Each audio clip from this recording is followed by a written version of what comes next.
प्रत्येक बातमीतील घटनेच्या वास्तविकतेची तुलना थेट पाहत रहा चांगली अपडेट। विशाळगड हल्ल्याप्रकरणी दोषींवर कारवाई करण्याची मागणी।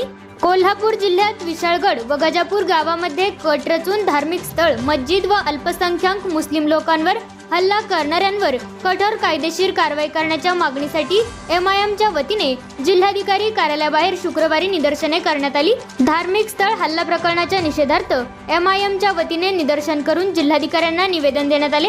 या प्रकरणी देण्यात आलेल्या निवेदनात म्हटले आहे की विशाळगड आणि गजापूर येथे काही जातीयवादी लोकांनी मुस्लिमांचे धार्मिक स्थळ असलेल्या दरगाह, मस्जिद आणि मुस्लिम समाजातील लोकांवर हल्ला केला। या हल्ल्यात मस्जिदीसह मुस्लिम लोकांच्या घरांचे मोठ्या प्रमाणात नुकसान झाले। या भ्याड हल्ल्याच्या निषेधार्थ निषेध करण्यात आला। UAPA कायद्याअंतर्गत हल्लेखोरांवर कडक कारवाई करण्यात यावी। संबंधित निष्क्रिय व कर्तव्यास कसूर करणारे जिल्हाधिकारी, पोलीस अधिकारी व कर्मचाऱ्यांवर तात्काळ निलंबनाची कारवाई करण्यात यावी।